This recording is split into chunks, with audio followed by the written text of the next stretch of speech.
Yes, hi everybody. I'm very happy today again. This is another edition of Climate Wednesday. And as you all know, this month we are talking about Road to COP26. And so interesting that last week we had a guest from Zimbabwe, one of the negotiators, where of our African negotiators, and she's all a climate finance expert. And we're very happy because she was able to put more light into adaptation programs, projects, and how can we assess finance. And this week, we are going into another conversation with a very powerful and passionate speaker that we bring for you today. As you know, we are going to be discussing what are the things that we need to be looking out for as we are going to COP. And so this is the show for this month, focusing on road to COP26. And today we are going to be going deeper into some critical conversation that we want to see happening in COP. A lot of businesses want to see themselves as part of this conversation and as part of what is going on. So today, our Road to COP26 conversation is focusing on driving low carbon economic growth through businesses and investment actions. It has been a conversation that government and businesses need to work closely together to achieve the breakthrough innovations that is needed to deal with climate change. And in COP26, we're going to have private sector, we're going to have business sectors, and different kind of people sector that we're going to be talking towards how can we meet the target we are shouting, and how can we also change the perspective of government in making sure they invest more into this driving low carbon economy. And today we are bringing up to you Prince Xavier Eyamba. He's the managing director for Stratus Consult Limited, and he's going to be going deeper and deeper to this great conversation today. And I will bring him in on board so that we can listen to him and hear from him what he has been able to do in this space and what they are having for us moving towards COP26. So help me to welcome uh, Mr. Xavier. Good morning, good afternoon, good evening, anywhere you're from. How are you doing, sir? Your mic is muted, sir. Your mic. Okay. How are you doing? Thank you very much, Olunde. Yeah, it's good. I'm happy for you to have me here. Thank you so I'm much. looking forward to our interactions. I think it's going to be interesting. It's a critical subject that we're discussing, driving low carbon economic growth through business and investment opportunities. Thank you very much. That is wonderful. And I'm very sure our listeners are watching us from across the world. If you are on this show now, you can watch it also on Twitter, on Facebook, and on YouTube so that you don't be left behind. So thank you very much, sir. So, sir, can you tell us about Stratus Consult Limited and your role in the company and a little bit about yourself? Thank you. Thank you very much, Olumide. Stratus Consult Limited is a registered company in Nigeria. Our focal point has been to address reducing the carbon footprint in Nigeria. We've had the help of the Federal Ministry of Environment, and we're partnered to the Department of Climate Change on supporting MDAs in Nigeria through capacity building, through training, and hopefully get them to improve and retain the skills and knowledge and tools they need to drive a carbon neutral space. Awareness is very, very important in this space. Adaptation is key, and state level involvement, local level involvement is critical. Our company also provides project planning and also critical areas like hedging financial risk associated with green projects because of the way green project is seen and the way generally we see climate change.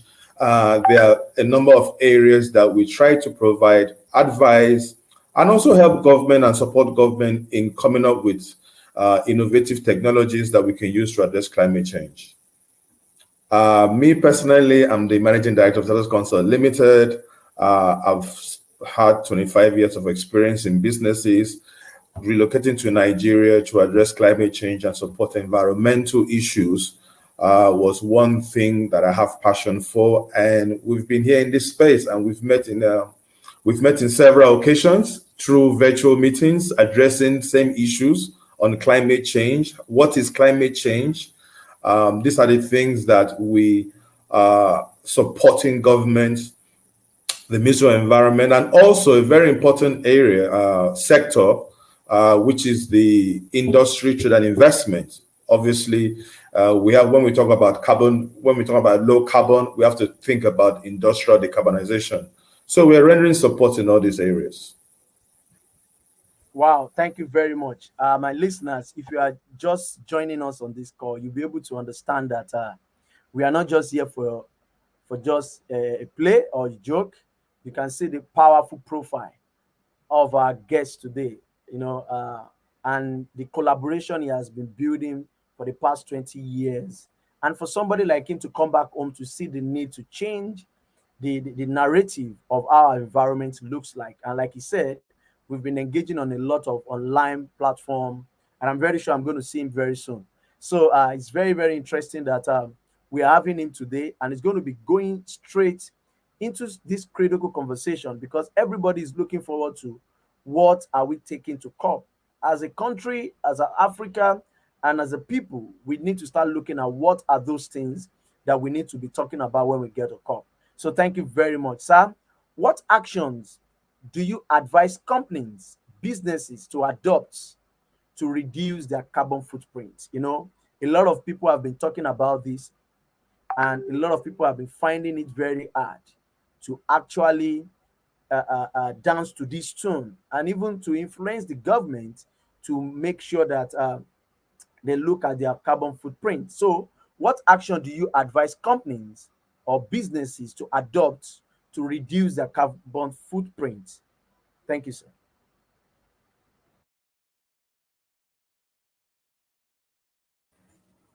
Thank you, Mr. Lomide, for an interesting question.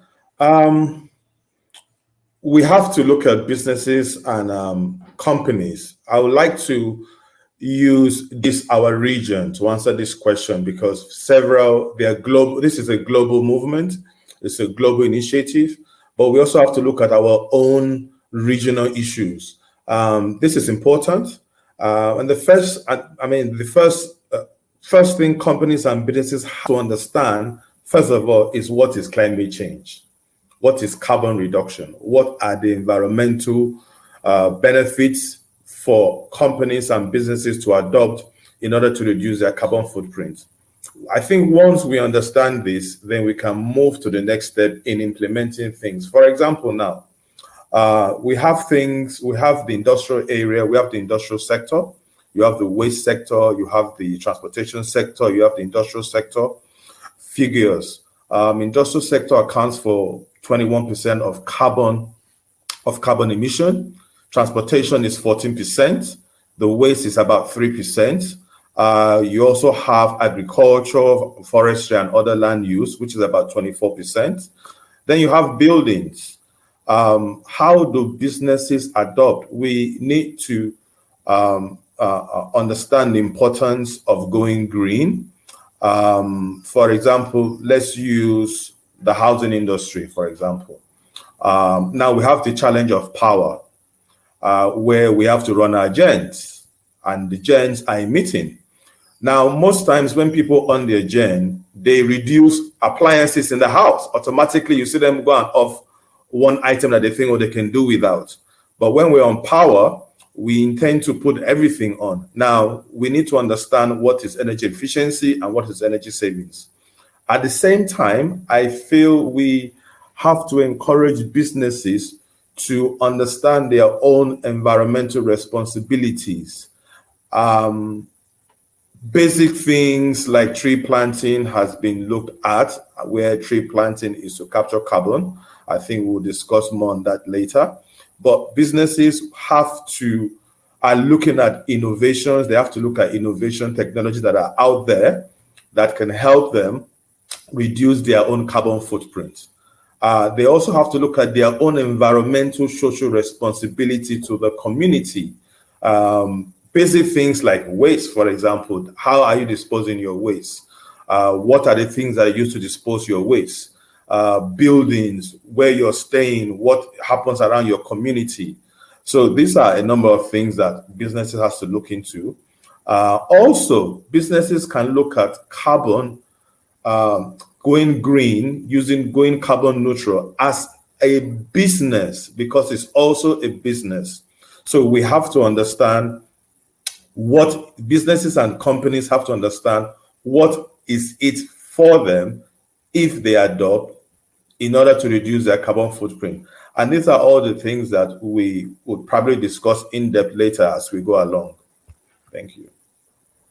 Thank you very much. I'm very sure that the way we did notes or the way we are starting has shown I to us think, that thank you. yeah, the way we are starting has shown to us that this conversation is going to be a very, very robust conversation. And thank you very much, Xavier, for that a very important introduction on how we can start looking at companies and businesses to adopt to reduce their carbon footprint. And you make emphasis on we need to also understand what climate change is all about, and which I think is a very, very great point. So, sir, let's move on. What carbon policies and regulatory directives can businesses engage in to support a sustainable global economy? Loss and damage. A lot of conversation is going to be happening in COP26. So, what do you see are the carbon policies and regulatory directives can businesses engage in to support a sustainable global economy? You have the floor, sir. Sir, your mic is muted, sir. Thank you. You don't have to mute my mic every time you're speaking. Okay. Thank you for that. What carbon policies and regulatory directives can businesses engage in? Wow. I mean, this is a big question for me. I mean, we probably have to ask the G7 countries. But on a more serious note, again, I would like to use developing countries. I like to focus on Nigeria and West African countries, because I say that because we are familiar or we understand the challenges that they have or that we have. Policy, regulatory, I think here, the Federal Ministry of Environment has developed several policies that businesses can engage in order to support a sustainable global economy. And of course, the subnational regions have a lot to play, have a lot of activities they need to look into and drive existing policies. However, the COP, for those going to the COP, carbon policy, carbon trade, carbon regulated market is the key. Developing countries has to step up. We have to know the importance of being inclusive for a just transition, and obviously driving nature-based solution. We developing countries will have to go to the COP with specific action plans that would say we are developing XYZ, we're implementing XYZ. This is the amount of carbon that we're going to sequester or we're going to capture from these green projects. These are what we're using to hedge the financial risk associated with this.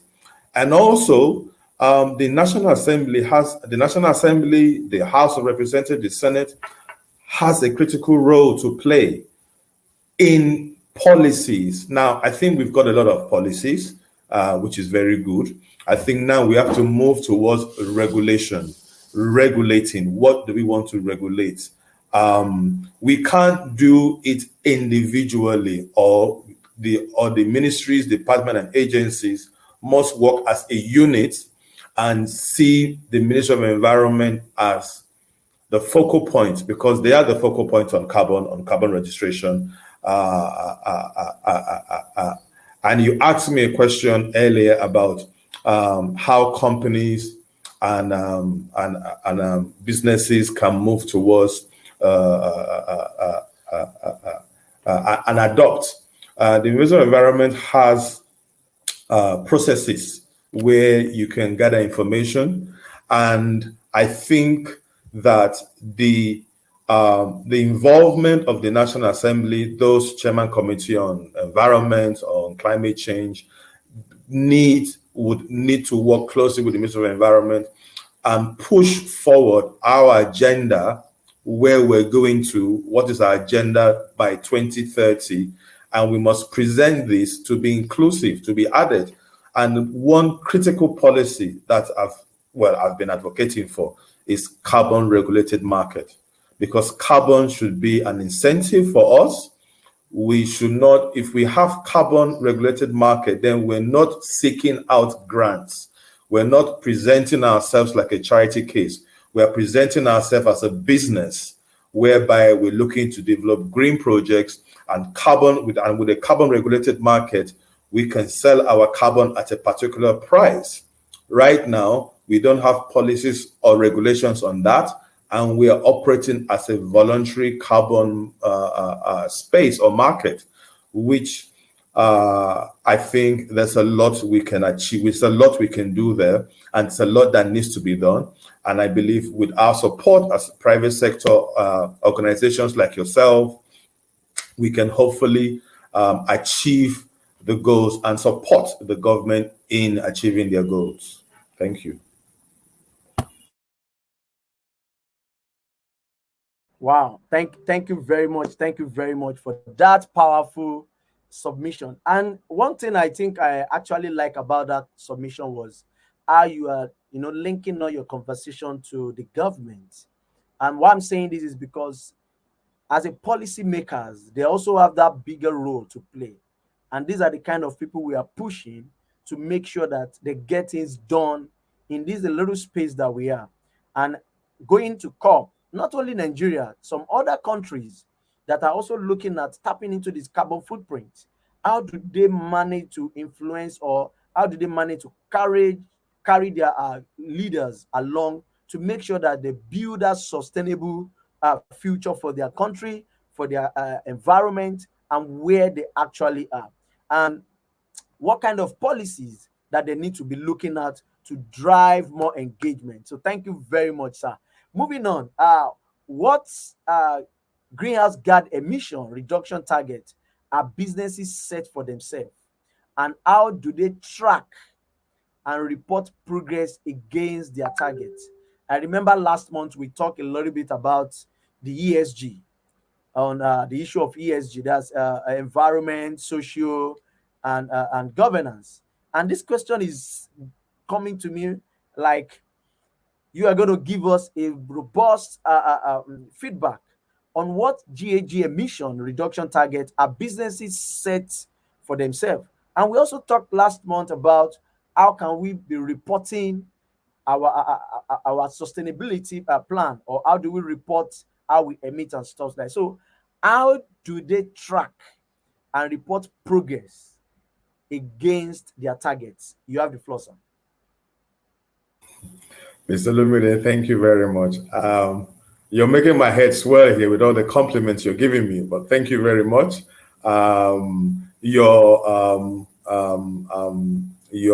Your drive for this space is commendable. Okay. Wow. What greenhouse gas emission targets, reduction targets are business setting?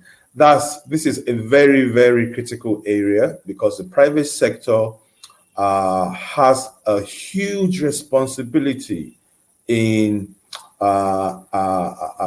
complying with environmental policies that exist now. And how do we meet our reduction target? Well, first of all, let me just bring the basics. Businesses, if you're developing a business, if you're going to a project right now, the Federal Ministry of Environment, Department of Climate Change has a desk officer where what you have to complete is called a project idea note, and it's called the pin. Now, the pin is basically where you put your concept, you put your business plan, you put your development plan down, and then you submit it to the Federal Ministry of Environment, Department of Climate Change, and then they assess what are your carbon emittance within the project, or what are your carbon reductions with the project, and then obviously you prove they will look at it, assess it, and that is processed.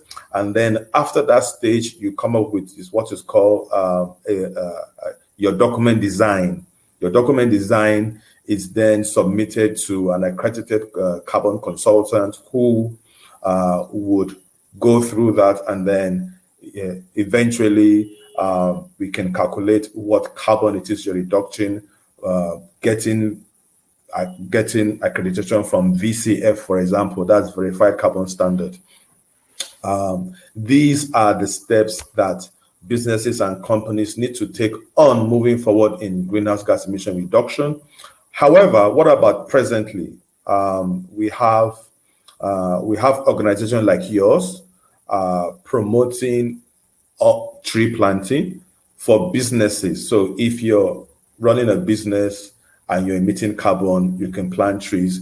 But I like to look at tree planting. I like to look at the more commercial aspect of that, because greenhouse gas emission reduction targets and how our business setting themselves. I've had discussions with financial institutions. I've had discussions with banks, not one bank, not two banks, and I've asked them, why don't you private sector financial institutions start reducing your own carbon footprint? And he asked me, how can I do that? I mean, what am I supposed to do? We have to move with cars. We have to on our AC because customers will come in. So we're consuming energy. We have to on our gen when there's no power supply. But we've done a little, they've done solar backups and have these to run some of the operations.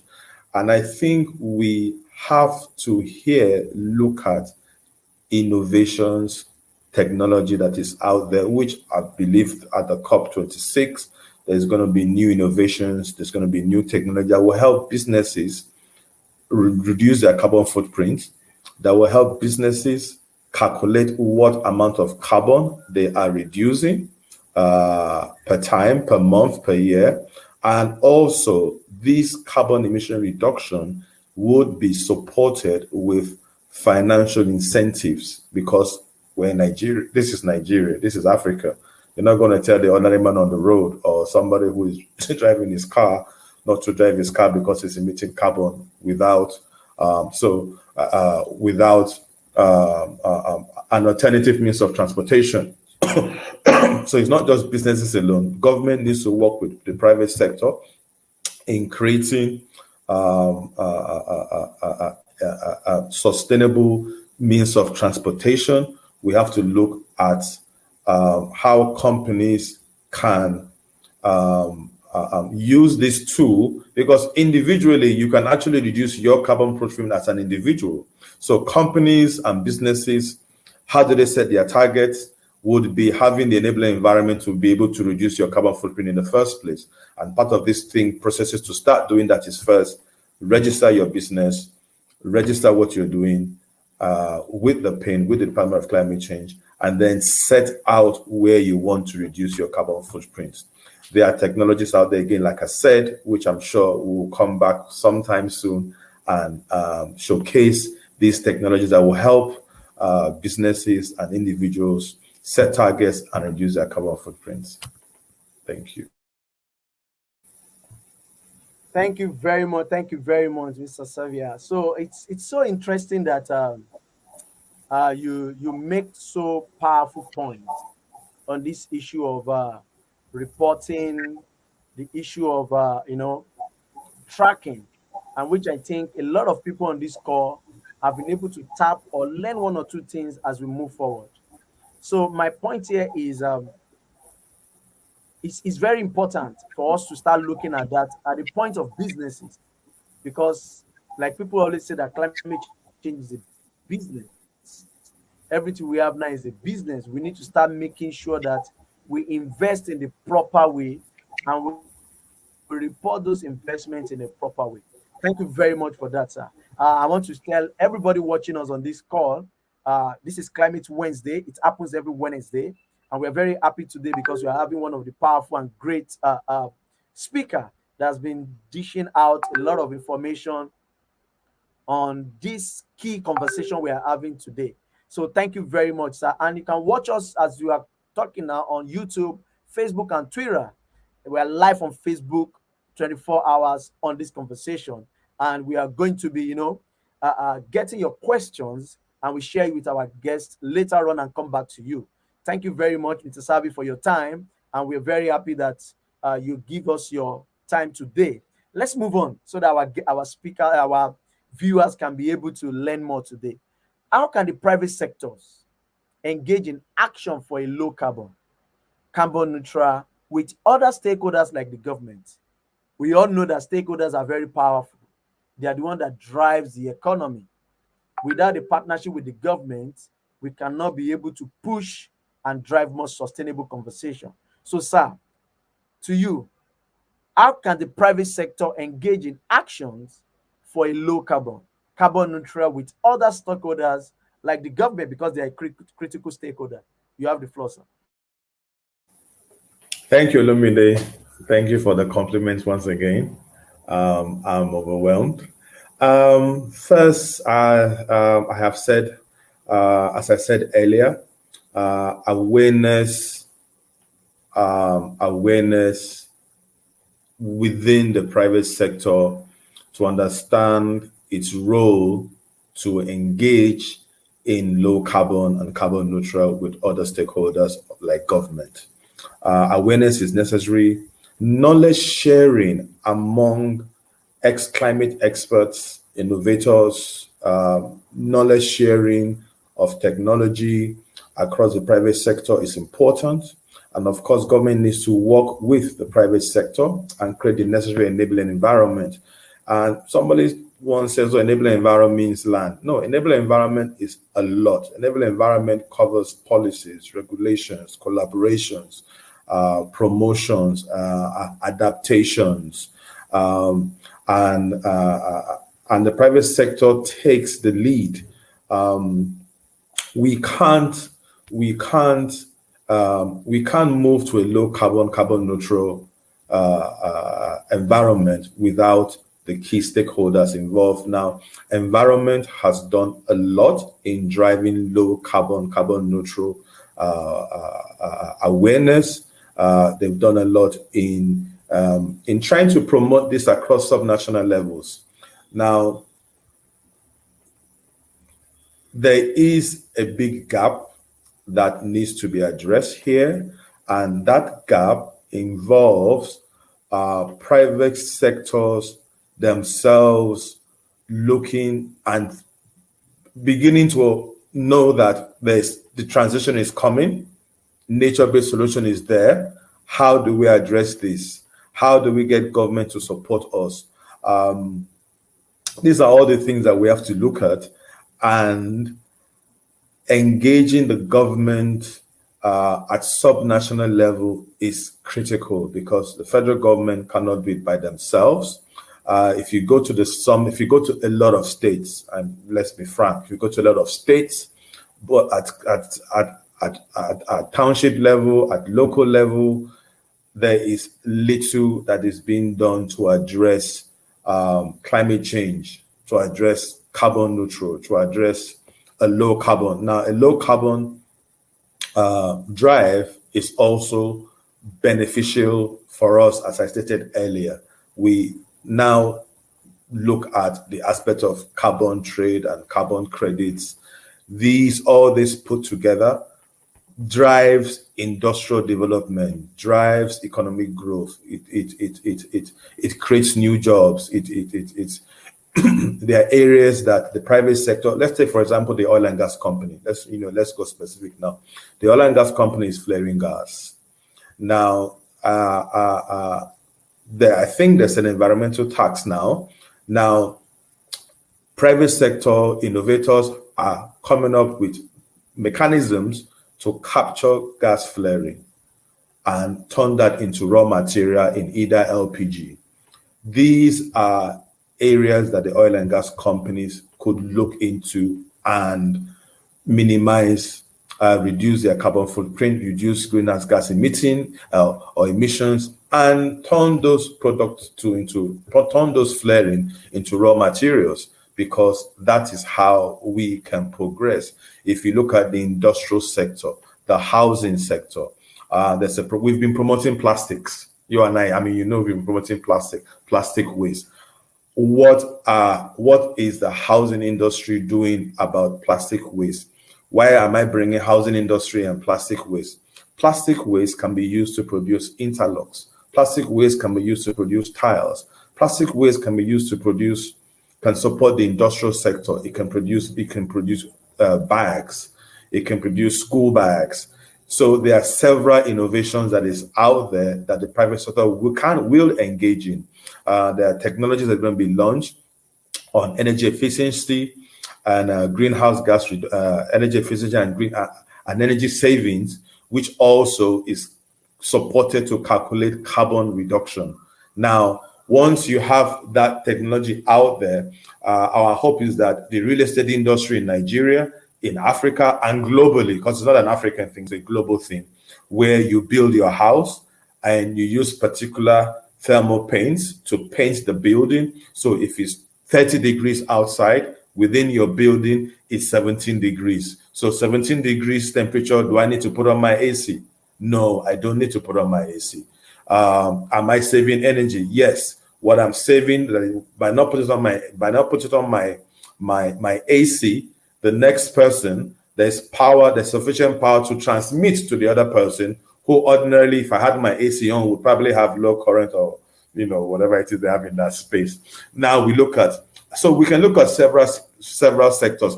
The cement industry, that industry, I think they have to look at how they want to reduce their carbon footprint.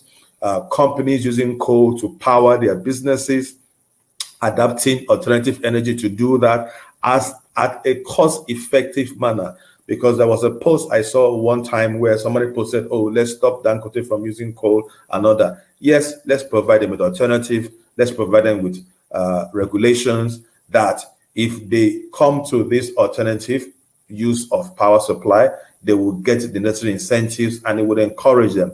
Because carbon neutral should not be a burden on the private sector.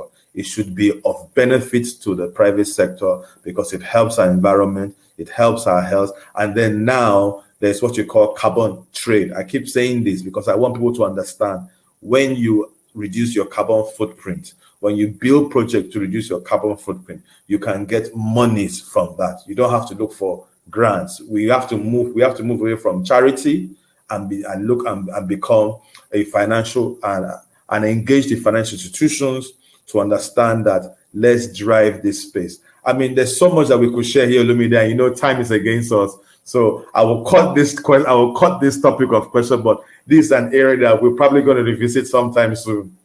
Thank you so Thank much, you sir. very Thank you much. so much. Thank you so much. I'm very sure that our listeners and viewers are enjoying what you're actually discussing, and that is what we want to actually see on this platform, for people to understand and engage, how they can be able to understand what we are talking about. And that is what you just did. How can private sector engage in action for low carbon? You also talk a lot about awareness, which is one of the key drive that we are looking at, and how stakeholders like the government can start taking action both on the policy side, on the implementation side. Thank you so much, sir. I think we should move on, as we don't have much time to waste, and you've been able to tell us a lot. And I want you to dish out everything. Let us hear. We have a couple of maybe like 10 to 15 minutes to go. I'll be able to share a lot of information here. What innovation and technology are out there, if any, to address climate change challenges related to droughts, desertification, bushfire, pollution, food security, and employment, among many others? Sir, this is a question that cut across Africa, cut across the world. Let me say developing countries. It's very, very important that a lot of people understand that innovation and technology comes in different ways according to countries and their capacity and ability to handle those technology. But to address climate change challenges related drought, desertification, bushfire, pollution, food security, and employment, among other issues. Sir, what can you tell us about those innovations and technology that we have out there that can work for developing countries as we move towards COP26 and demand for a sustainable solution for us in Africa and Nigeria? Thank you.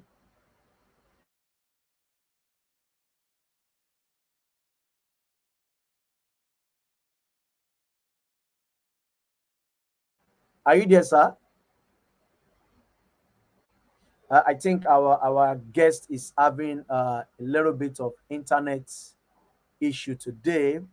Okay, so we have been talking about a lot of conversation we have been talking about today boils down to the issue of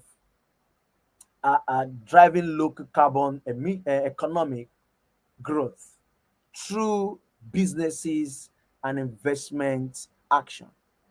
And I can tell you that our speaker have been able to tell us a lot of things that we need to do, whether it's to create awareness, engage the government, improve our reporting progress action, improve on tracking, improve on how we can adopt to reduce our carbon footprint. This is a big conversation. Even he has also shared with us carbon policies and regulatory directives that businesses can engage in and how they can also use to support sustainable global economy. This is a very big conversation today that I think we need to start looking at. So, what we are looking at is how can we engage more people and how can we tell ourselves what we need to tell our government as we're moving to COP. So, our speaker will be coming back and see and give us at the conclusion of that part of the innovation and technology that we are the question we just asked him. And I'm sure that all of us on this call, if you are watching us from anywhere across the world, you can watch us from Twitter, you can watch us on Facebook, you can watch us on YouTube.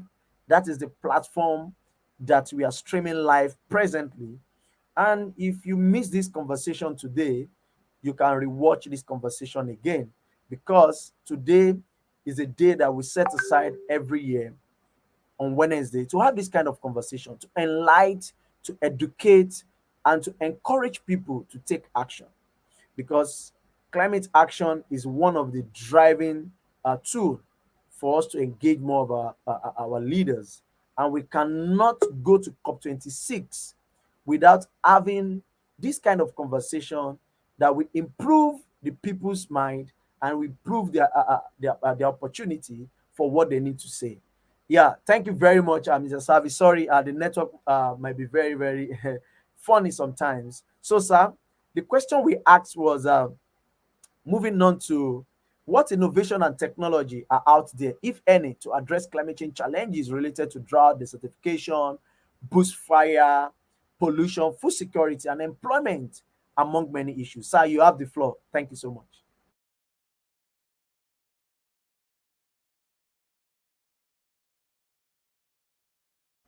You have the floor, sir. You can unmute yourself.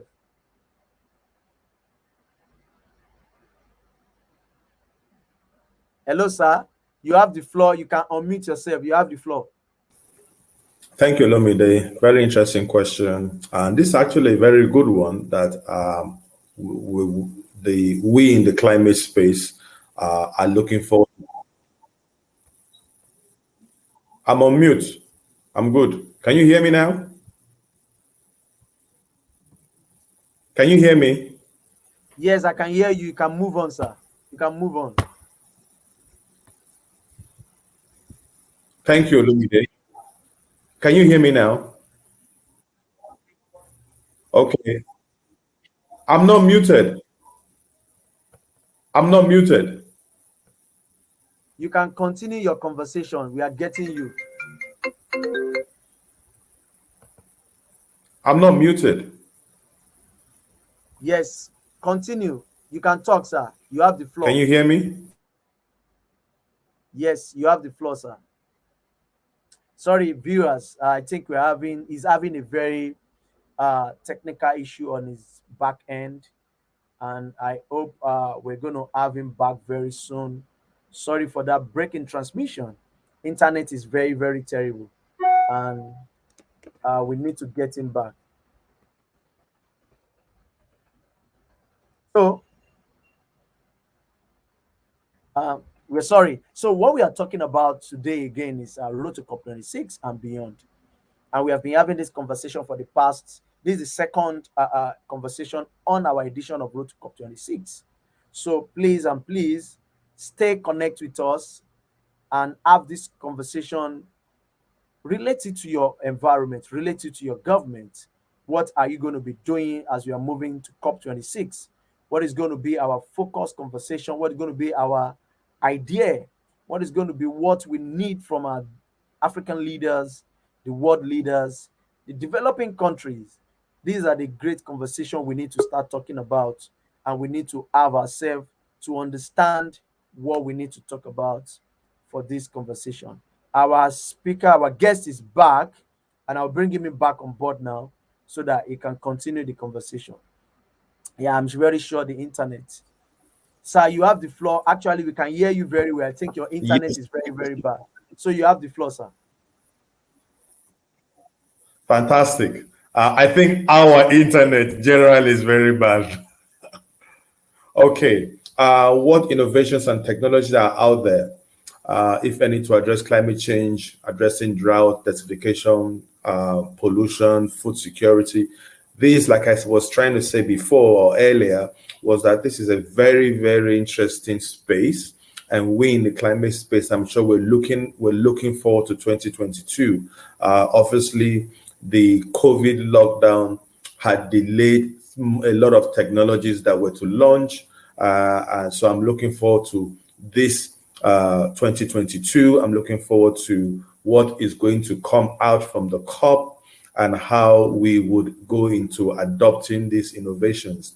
Um, for We mentioned about the technology on capturing glass flaring. We've mentioned technology on reducing energy efficiency, on on addressing energy efficiency and energy saving and reducing the carbon footprint. We've discussed areas in transportation, and obviously we are now looking at an important area which I like to touch on, which is Africa. I like to touch on Africa because we're in Africa. So, what have we done in terms of innovation? The government has promoted solar. Solar is driving the solar space. Rural Education Agency is doing a lot with with the mini grids. You have the Federal Ministry of Environment who have been promoting tree planting in terms of the method of capturing carbon. Now we've come to a stage, an era where new innovations have come up. And for example, now drought and desertification and bushfire. This is causing major conflicts between farmer herders. Farmers can no longer farm. They're having to leave their farm because lands are no more arable, and they're having to migrate looking for greener pastures. This affects our food security and several other issues that would probably take a lot more than our time we have. So we are promoting what is called the Nopo cactus to address drought and desertification. And it's also there's an industrial value chain component to that. And it addresses drought, it addresses desertification, bushfire. After the negative effect of bushfire, you can turn these lands into arable lands. It addresses pollution. It addresses food security because it's edible. And then there's an employment pattern to it. And now we have the program called the Great Green Wall, which is specifically to address drought, desertification in the Saharan, like Chad, and all the negative effect of climate change. Technologies are coming out to address all that. And again, these technologies, what most of these companies have done, which is what I will encourage Nigerian companies and local companies to do, is try and get your project, try and get your technology aligned with carbon reduction. And also you can go a step further by having this your carbon program registered with the necessary authorities. You have Vera, for example, whereby they can give you accreditations that you can now carbon. But again, this comes down to Nigeria having a carbon regulated market. So everything we're talking about, we can address the environment, the innovation technologies that will be launched that will help the housing sector. It will help the works and housing sector. It will help the environmental sector. It will help climate. It will help the agri sector and land use. So we have a new honorable minister in the Ministry of Agriculture. There's a lot that's going to be on this table for 2020 from not just us, from several businesses and innovators on climate smart agriculture. We see a lot of greenhouse programs being, springing up. We now have to see how we can get those programs calculate their carbon involved in them, and see how financially they can be supported with financial incentive when it comes to the carbon aspect. So innovations will only embrace regions where they know that the financial risk associated with green projects is capped. So we need to understand that we need a carbon market, because innovation technology now is working side by side and relying on the carbon aspect to drive this financial security required. Gone are the days where we have to say, oh, we want to use collateral for projects where banks don't even understand what we're talking about. So to have innovation and technology in our regions, we need to address the basics, and I'm sure we'll have an inflow of technologies. I mean, we're talking about plants, from plants to handbags, from plants to leather. So you're looking at the leather industry. You can be looking at the furnishing industry. You can be looking at several industry. We're talking about technologies that would mitigate fire. We've had a lot of tank explosions. There are actually technology now that we can spray the tanks, and when they fall, they don't explode. So those are technologies that are not only applicable, but also they come with incentives. So there's a lot, and I'm sure, like I said, this is our first show, and I'm sure we're going to have more, because we just don't have enough time to deliberate on all what we need to do. But what I will add to this is that innovation technology has come to stay. The world is going greener. Technologies are springing and addressing environmental issues. Projects are now developed with VCS, Verified Carbon Standard permits, such as the Nopo Cactus, which is what we have done. So I encourage other businesses to do that. It mitigates the challenges of drought, desertification, bushfire. Non-arable land can become arable. Farmers can go back to work. We can start producing. We can address several aspects. And obviously, we need to have this technology so we can be an inclusive partner in the transitioning and also in nature-based solution. We can't be left behind, and we need to present action plans to move in a just transition, because we also have to think of the oil and gas company and moving forward.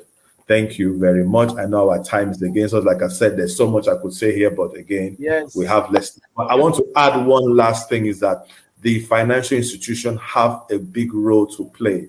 There are areas like green investments. We have Green Climate Fund. We have the Global Environmental Facility. We have WWF. Businesses in technology can only strive when there are financial incentive, financial support from your local territory, because you don't expect a bank abroad to come and start supporting you what your local bank can do. We need to create a single digit of below 5 for green projects. So these are the things that collectively we have a lot to do, and I'm sure we probably have to do some awareness on that. Thank you, Lumide, once again. Thank you very much, sir. Thank you very much, sir. Before I leave you or allow you to go, viewers, I'm very sure that you are getting more knowledge and you are getting to see what are we going to be driving moving forward as we're going to COP, and as we are not only about COP, but about the development of our country or our nation and our development of the developing countries, and what ideas and businesses that are there for us to tap into and to build a climate smart generation across Africa. Thank you very much, Mr. Xavier Eyamba, for that very powerful submission. Sir, before I leave you, and this is a very big question for all our speakers anytime we have them.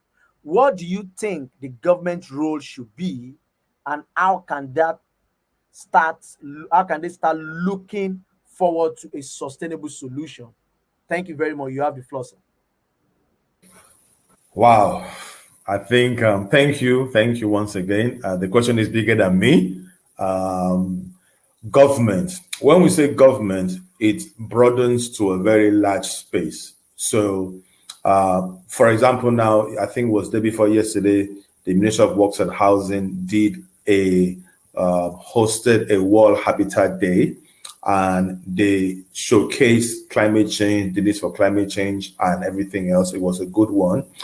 So, what I mean, role of government, sensitization within MDAs, awareness within MDAs, sharing information within MGAs, operating as a unit, engaging the financial institution more. Government can do that, and obviously with the private sector have to support government in doing that. Decarbonization of the industrial sector, oil and gas, housing, works, transportation. These are all areas that government and the private sector could drive. I see a bright future for the world to adopt climate change, new technology, innovation, and technologies for a carbon neutral economic growth using creative financial approach to edge the risk associated with green projects, which is what we are going through here.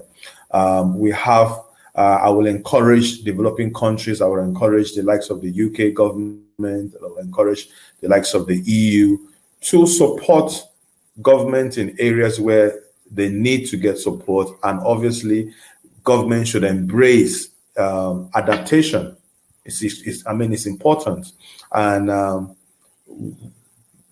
the federal government cannot do it alone. State government has a role to play. The local government has a role to play. Looking forward, I see climate innovation technology striving from 2022, but that will depend on what happens at the COP. We hope that the right movement, the right agenda is put forward. We hope that the COP looks at developing countries who are not mitigating that much greenhouse gas emission, but are suffering the terrible effects of it, are supported with better resources. And I believe developing countries like Nigeria will have to fight for inclusion. We have to fight for inclusiveness. And we also have to develop our plan to meet the climate global standard requirements to enable us access those things that we need to access. Global funds will not fund fossil fuel projects. So we have to know that, okay, fine, we want global funds, we want green funds. Let's build green projects, get your green projects developed, get your PIN submitted to the Department of Climate Change. Let your green aspect, let your carbon reduction be clear to see. And then I think that with the drive of government to put in place a carbon regulated market, which I think is critical. I mean, right now we can sell our carbon per ton. Let me give you a basic example.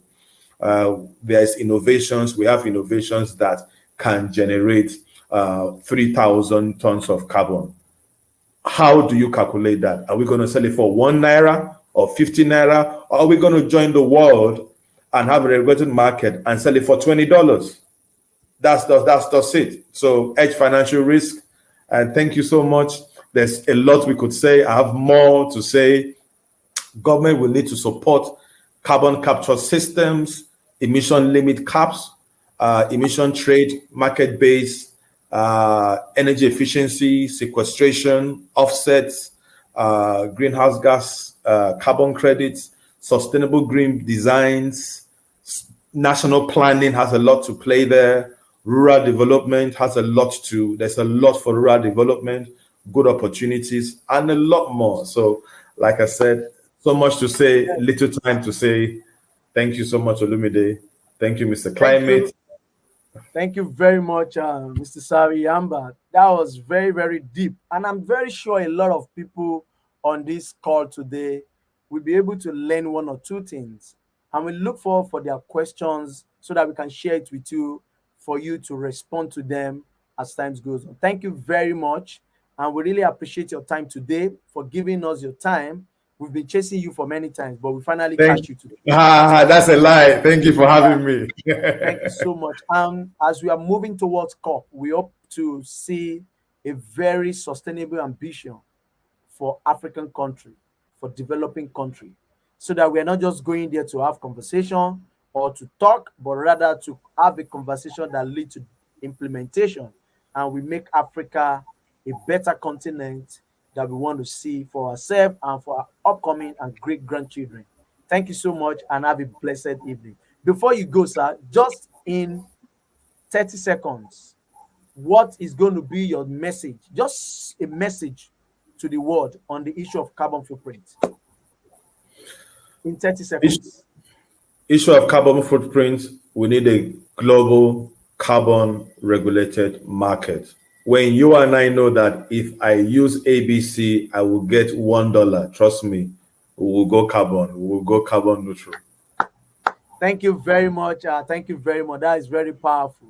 We just need to keep doing what we are doing to get a better society for ourselves, our future generation, and our present generation. Thank you very much and have a blessed evening, blessed afternoon, blessed morning. Bye. Thank you so much for having me. Bye bye. Yes, thank you everybody for another edition of Climate Wednesday. Today has been very powerful with our guest, and I want to tell you that we are coming back next week for another powerful edition on a powerful conversation that we want to see moving forward to COP26. We've discussed a powerful issue today on the issue of driving low carbon economic growth through businesses investment action. And we've been able to see how our speaker have been able to talk about advice of companies, advice for businesses, carbon policies and regulatory. We've also seen a conversation on how can we track and report progresses. We've also talked about private sector's engagement in the carbon neutral with other stakeholders, emphasizing on government. We also talk about innovation and technology, which is another biggest conversation for African continent and for developing countries. How we can now start addressing climate change, drought, desertification, and all other related issues. And our guests have given us a powerful word to say we need to start looking at a global perspective. We need to start looking at how can we make income, how can we track, how can we report sustainably. Thank you so much, Mr. Xavier Eyamba, for this conversation today. And I hope to have you next week on this show again. Have a blessed evening. You can still watch again Twitter, Facebook, and YouTube. Climate Wednesday. Have a blessed week. Bye.